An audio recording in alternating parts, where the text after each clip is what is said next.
الذي أرسله بالحق بشيرا ونذيرا وداعيا إلى الله بإذنه وسراجا منيرا فقد قال الله سبحانه وتعالى في كلامه المجيد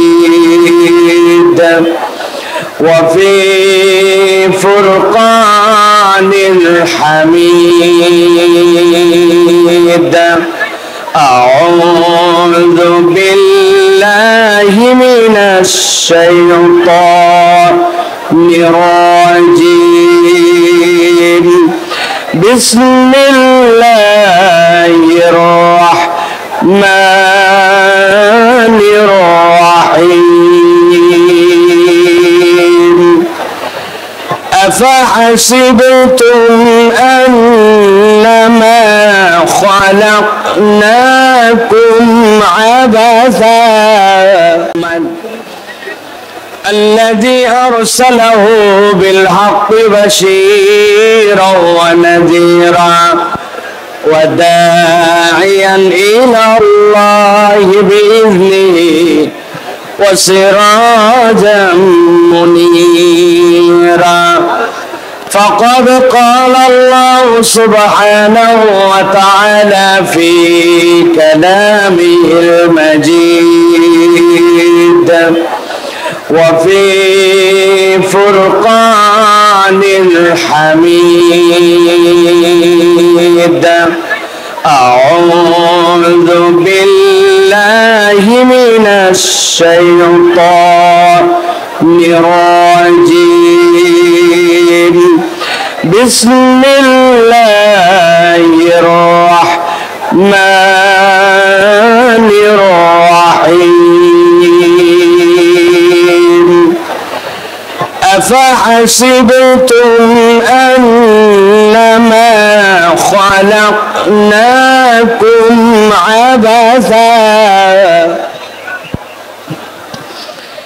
أنما خلقناكم عبثا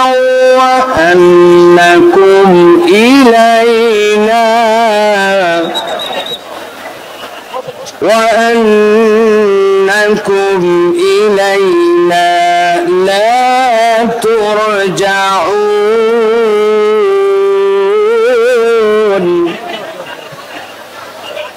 فتعالى الله الملك الحق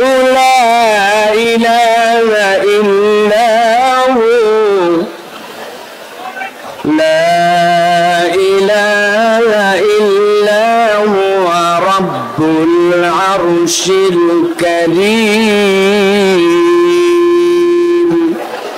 وقال الله سبحانه وتعالى آمرا ومخبرا إن الله وملائكته يصلون على النبي يا أيها الذين آمنوا صلوا عليه وسلموا تسليما اللهم صل على محمد وعلى آل محمد كما صليت على إبراهيم وعلى آل إبراهيم إنك حميد مجيد اللهم بارك على محمد وعلى آل محمد كما باركت على إبراهيم وعلى آل إبراهيم إنك حميد مجيد الحمد لله দয়াময় মেহেরবান মাবুদ আল্লাহ রাব্বুল আলামিনের কাছে আমরা সর্বপ্রথম কালেমাতুশ শুকর আদায় করছি যে আল্লাহ রাব্বুল আলামিন আমাদেরকে লক্ষ কোটি মানুষের মাঝ থেকে আলাদা করে দৌলতে ঈমান দান করে আজকের এই পেকুয়ার ঐতিহাসিক ময়দানে ইয়াউমুল জুমাতে আল্লাহ রাব্বুল আলামিনের কাছে সাইয়্যিদুল আইয়ামে আমাদেরকে জুমা পড়ার জন্য এবং আমাদেরকে কোরআন থেকে কথা শোনার জন্য আসার বসার তৌফিক, যোগ্যতা, সুস্থতা, মন মানসিকতা, পরিবেশ পরিস্থিতি দান করেছেন। সে আল্লাহ রাব্বুল আলামিনের কাছে আমরা সর্বাগ্রে কালিমাতুশ শুকর আদায় করে আনন্দ চিত্তে বুলন্দ আওয়াজে সকল কথাবার্তা বন্ধ করে দিয়ে আল্লাহকে খুশি করার জন্য সকলে সমস্বরে পড়ছি আলহামদুলিল্লাহ। দরুদ এবং সালাম বর্ষিত মানবতার মহান মুক্তির দূত আকায়ে নামদার তাজদারে মদিনা আপনার আমার প্রিয় রাসূল জনাবে মুহাম্মদুর রাসূলুল্লাহ সাল্লাল্লাহু আলাইহি ওয়াসাল্লামের প্রতি আজকের এই মোবারক মজলিস, যেই মজলিসে মরহুম মাওলানা শহীদুল্লাহ স্মৃতি সংসদ এবং পেকুয়া সমাজ উন্নয়ন পরিষদের যৌথ উদ্যোগে আজকের এই অষ্টম বাৎসরিক তাফসীরুল কোরআন মাহফিল, আপনারা সকলেই জানেন দীর্ঘ 5 বছর পর্যন্ত ফ্যাসিস্টদের রোষানল এবং বিভিন্ন বাংলাদেশের বাস্তবতায় আমাদের প্রিয় ভাই ডক্টর আল্লামা মিজানুর রহমান আল আজহারি তিনি বাংলাদেশে প্রোগ্রাম করতে পারেন নাই, কোরআনের ময়দানে কথা বলতে পারেন নাই। আজকে এই ময়দানের মাধ্যম দিয়ে ভাই আবার আমাদের সামনে কোরআনের তাফসীর পেশ করবেন। তবে আমরা আশা করব আজকের যে পথ চলা নতুন ভাবে শুরু হলো, আগামীর বাংলাদেশ, ইসলামের বাংলাদেশ, আগামীর বাংলাদেশ, সাম্যের বাংলাদেশ, আগামীর বাংলাদেশ, ইনসাফের বাংলাদেশ, আগামীর বাংলাদেশ, আলেম ওলামার বাংলাদেশ, এই বাংলাদেশ যতদিন পর্যন্ত ইনসাফের বাংলাদেশ না হয়, আমাদের ভাই ইনশাআল্লাহ অব্যাহতভাবে তার দায়িত্ব এবং বক্তব্য প্রদান করবেন ইনশাআল্লাহ। আল্লাহ রাব্বুল আলামিন কবুল করবেন, আল্লাহুম্মা আমিন। প্রিয় ভাইরা, আমি আপনাদের কাছে অনুরোধ করব, এখানে লক্ষাধিক মানুষ, আপনারা যদি একটা ছোট্ট করে কথা বলেন তাহলে এই জায়গায় কোনো পরিবেশ থাকবে না, কোনো পরিবেশ থাকবে না। আমি প্রথমে আমার ক্যামেরাম্যানদেরকে বলবো, আমার মিডিয়ার ভাইদেরকে, আল্লাহর ওয়াস্তে চোখের ইশারায় কাজ করেন, আর কোনো কথাবার্তা বলা যাবে না। রাজি আছেন ইনশাআল্লাহ? কোনো কথা হবে না। শোনেন, আপনাদের কাছে আমি বলি, ক্যামেরাম্যান সহ আমাদের অডিয়েন্সদের জন্য, আপনারা গতকালকে আমাদের ভাইয়ের স্ট্যাটাসটা কি আপনারা দেখেছেন? উনি বলেছেন এইটি ইনশাআল্লাহ ওয়ার্ম আপ। ওয়ার্ম আপ মানে কি? গা গরম করার খেলা, গা গরম করার ম্যাচ। ভাই এটার উপর করতে বুঝিয়েছেন আপনাদের বিহেভিয়ার, আপনাদের আচরণ, আপনাদের পরিবেশ, এইগুলা দেখে নেক্সটের প্রোগ্রামের জন্য আপনাদের কি করণীয় এবং আপনাদেরকে অ্যালাউ করা হবে কি হবে না এই সিদ্ধান্ত আসবে। সুতরাং আমরা এমন কিছু না করি যেটা আমাদের মাহফিলের সৌন্দর্য নষ্ট করে। আমরা সকলে সেই দিকে সচেতনভাবে খেয়াল রাখি। আমরা সকলে মিলে যদি একটা চমৎকার পরিবেশ উপহার দেই তাহলে ইনশাআল্লাহ আমরা এটা প্রমাণ করতে পারবো যে কোরআনের ময়দানের জন্য, তাফসীরের ময়দানের জন্য বাংলার মাঠ প্রস্তুত আছে ইনশাআল্লাহ। প্রত্যেকটা জেলা, বিভাগ, বিভিন্ন জায়গায় আমরা প্রোগ্রাম করতে পারি, ঠিক কি না? এই জন্য আমাদের সহযোগিতা দরকার। আল্লাহ আমাদের সকলকে এই সহযোগিতার মন মানসিকতা নিয়ে কোরআনের পক্ষে কাজ করার মতো তৌফিক দান করেন, বলেন আল্লাহুম্মা আমিন। প্রিয় ভাইরা, জুমা পূর্ব এই সংক্ষিপ্ত অধিবেশনে আমি আপনাদের কাছে মূল্যবান একটি বিষয় থেকে সংক্ষিপ্ত কিছু কথা বলবো। প্রিয় ভাইরা, সময় অত্যন্ত সংক্ষিপ্ত কিন্তু বিষয়টা অত্যন্ত গভীর। আজকে আমরা এই সংক্ষিপ্ত সময়ে যে বিষয়টিতে কথা বলতে চাই সেটি হচ্ছে, মানুষ এই দুনিয়ার জীবন যখন শেষ করবে, দুনিয়ার জীবন শেষ করে মানুষ আবার আল্লাহ রাব্বুল আলামিনের সামনে যাবে। যখন মানুষ আল্লাহ রাব্বুল আলামিনের সামনে যাবে এবং আল্লাহর কাছে তার আমলনামা নিয়ে উত্থিত হবে, দুনিয়ায় যেরকম ঘরে পর্দায় সকল মানুষ একসাথে থাকে, ওই দিন আল্লাহ রাব্বুল আলামিনের সামনে সব মানুষ একভাবে উঠবে না। হাসরের ময়দানে মানুষদেরকে আল্লাহ রাব্বুল আলামিন হিসাবের বেলায় 4 দলে বিভক্ত করবেন। হাসরের দিনে হিসাবের বেলায় মানুষ কয় দলে বিভক্ত হবে? সকলে কথা বলেন নাই, সকলকে একসাথে বলতে হবে। হাসরের দিনে বিচারের বেলায় মানুষ কয় ভাগে বিভক্ত হবে? সকলে হাতগুলা নিচে নামান। আমি যখন জিজ্ঞাসা করব, সব কথা বন্ধ করে আপনাকে এখন আলোচনার কথায় উত্তর দিতে হবে। হাসরের দিনে বিচারের বেলায় মানুষজন কয় দলে বিভক্ত হবে? 4 দলে। গভীর মনোযোগে শোনেন, আমরা সংক্ষিপ্ত সময়ে 4 দলের পরিচয় এবং কোন দল আল্লাহর কাছে সফল হিসেবে বিবেচিত হবে সেই দলে যেন আমাদের নাম অন্তর্ভুক্ত হয়, সেই কথা কয়টি শুনেই আমরা ইনশাআল্লাহ আমাদের কথা শেষ করব। আল্লাহ যেন আমাদেরকে আমলের নিয়তে কথাগুলি শোনার তৌফিক দান করেন, বলেন আল্লাহুম্মা আমিন। আল্লাহ রাব্বুল আলামিন কুরআনুল কারীমের সূরা মুমিনের মধ্যে আল্লাহ রাব্বুল আলামিন কিয়ামত পর্যন্ত আগত মানুষদের জন্য বলছেন, দুনিয়ার মানুষ ভালো করে খেয়াল করো। আল্লাহ বলছেন, আফা হাসিবতুম আন্নামা খলাকনাকুম আবাসা, তোমরা কি মনে করো নাকি তোমাদেরকে দুনিয়াতে অযথায় বিনা কারণে কোন রকম আল্লাহ রাব্বুল আমিনের উদ্দেশ্যহীন তোমাদেরকে সৃষ্টি করা হয়েছে নাকি? আল্লাহ বলছেন, না, দুনিয়ার মানুষ তোমাদেরকে বিনা কারণে উদ্দেশ্যহীন ভাবে সৃষ্টি করা যেমন হয় নাই, সেরকম এইটাও তোমরা ভাবো নাকি? ওয়া আন্নাকুম ইলাইনা লা তুরজাউন, আল্লাহর কাছে তোমাদেরকে বোধহয় ফেরত আসতে হবে না। আল্লাহ এর দ্বারা বুঝাতে চান, বান্দা তোমাকে অযথাই সৃষ্টি করা হয় নাই, আবার আল্লাহর কাছে তোমাকে ফেরত অবশ্যই আসতে হবে, ঠিক না? দুনিয়ায় অনেক নাস্তিকেরা আছে, নানান ধরনের ইসলামের বিপক্ষে কথা বলে, কোরআনের বিপক্ষে কথা বলে। আমরা মাঝে মাঝে বলি দুনিয়ায় কোরআনকে অস্বীকার করো, এরকম দুঃসাহস অনেকে দেখায়, অনেক কথা বলে, কিন্তু তাদের কাছে আমাদের চ্যালেঞ্জ, পুরা কোরআন তোমাকে অস্বীকার করতে হবে না।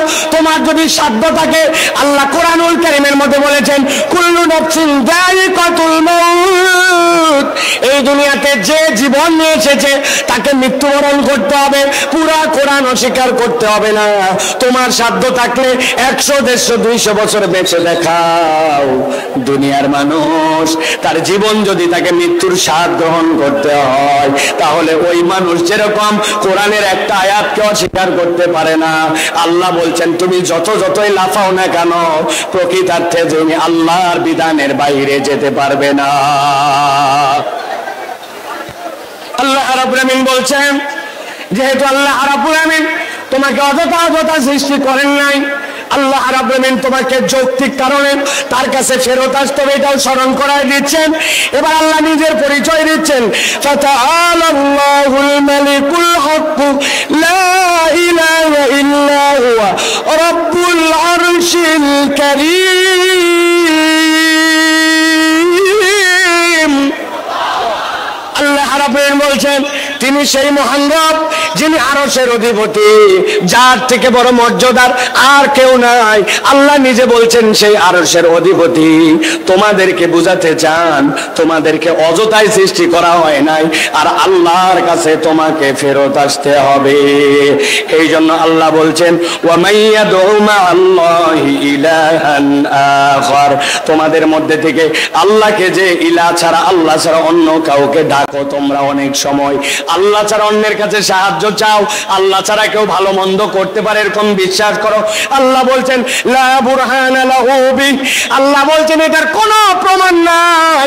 আল্লাহর পুরা সৃষ্টি জগৎ সাক্ষ্য দেয় আল্লাহ ছাড়া আসলে কোনো রব নাই, প্রকৃতার্থে কোনো মাবুদ নাই। আল্লাহ বলছেন ফা ইন্নামা হিসাবুহু ইনদা রাব্বিহি, জেনে রাখো আল্লাহর কাছে তোমাকে হিসাব দিতে হবে। ইন্নাহু লা ইউফলিহুল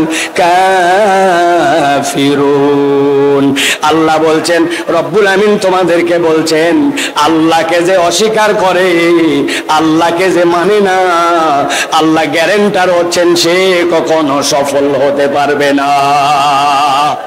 তাহলে আল্লাহ রাব্বুল আলামিন বলছেন কাফের মুশরিকরা কখনো সফল হতে পারবে না। আর আল্লাহ বলছেন আল্লাহ তোমাকে অযথায় সৃষ্টি করেন নাই, আল্লাহর কাছে তোমাকে ফেরত যেতে হবে।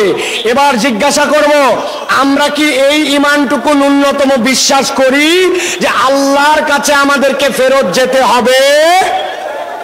হাত তুলে আল্লাহকে দেখান, আল্লাহর কাছে আমাদেরকে ফেরত যেতে হবে। কথা বলেন, দুই হাত তোলেন, শক্ত করে দুই হাত তোলেন। যারা যারা বিশ্বাস করি আল্লাহ আমাদেরকে অযথাই সৃষ্টি করেন নাই, আল্লাহর কাছে ফেরত যেতে হবে, হাত তুলে আল্লাহকে দেখান। থামেন, থামেন, এই বসো, হাত সোজা করেন, হাত সোজা করেন, হাত নামাবেন না, কোনো কথা বলবেন না, একটা কথা বলেন। আপনারা বসেন, বসেন, কেউ দাঁড়ায় থাকবেন না, হাত সোজা করেন।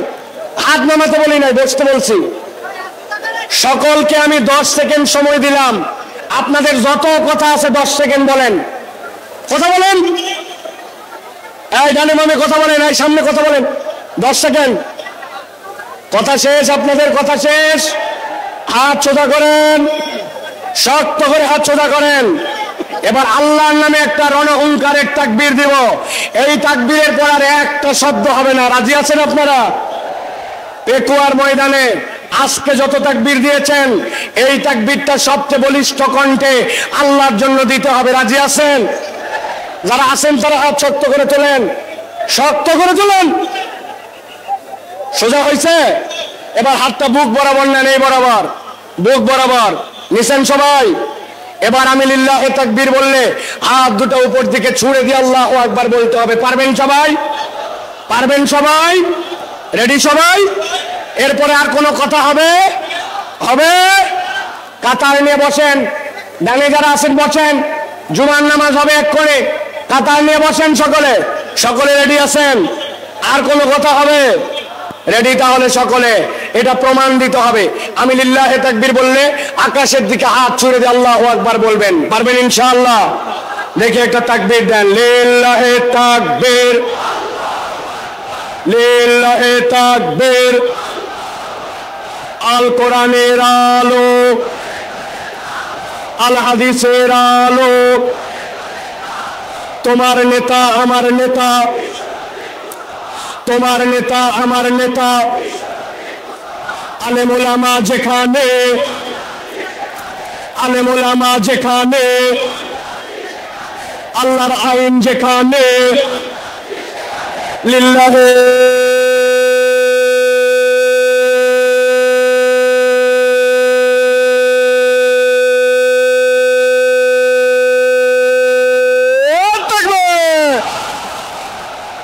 আলহামদুলিল্লাহ। চুপ করে সবাই বসে পড়েন, আর কোনো কথা বলবেন না। এই মাইক তো বসেন সবাই, আর কোনো কথা নাই, সাউন্ড চলে গেছে।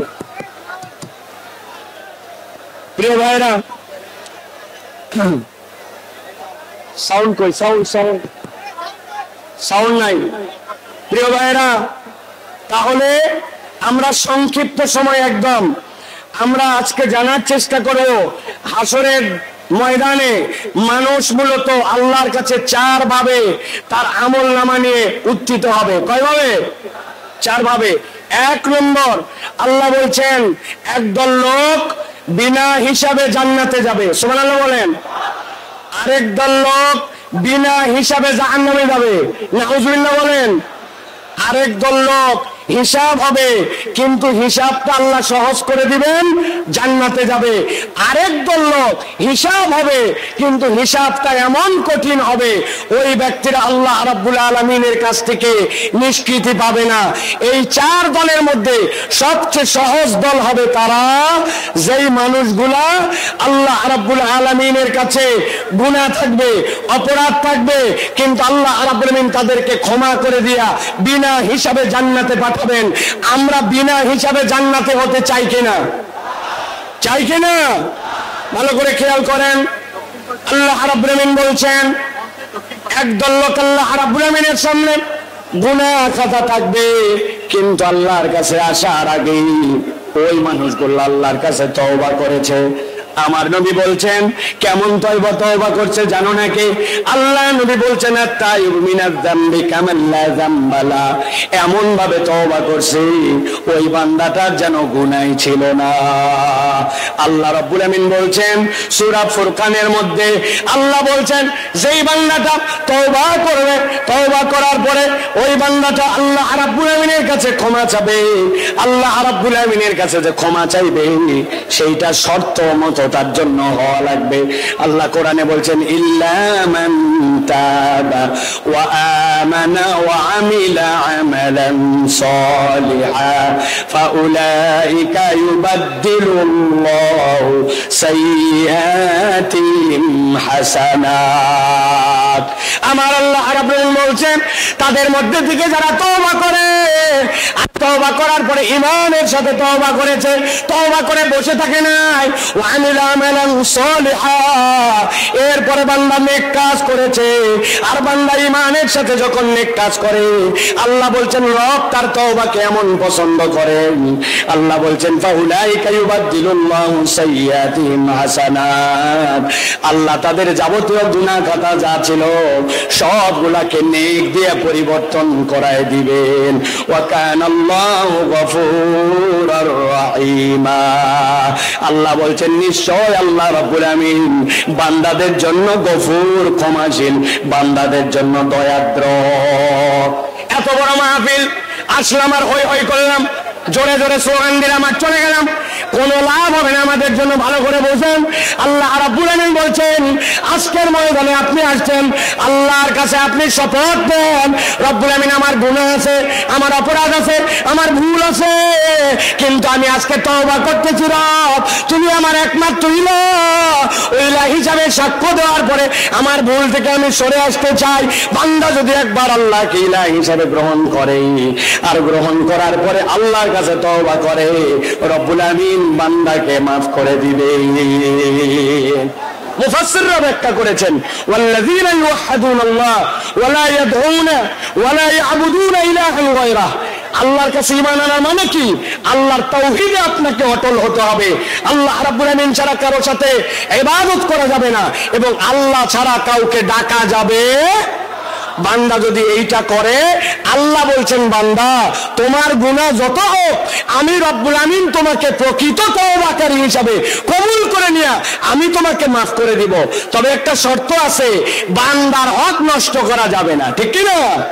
আপনি দেশের টাকা বিদেশে পাচার করে দিবেন, আপনি দেশের হরিলুট করে ফেলবেন, রাস্তাঘাট খেয়ে ফেলবেন, আপনি দেশের বিভিন্ন জায়গায় জালিয়াতি করবেন, যেই প্রজেক্ট অল্প টাকায় হয় ওইটা 10 গুণ 20 গুণ বাড়াবেন, এরপরে শেষ বয়সে এসে আল্লাহর কাছে তওবা করবেন, মাপ পাওয়ার কোনো সুযোগ নাই।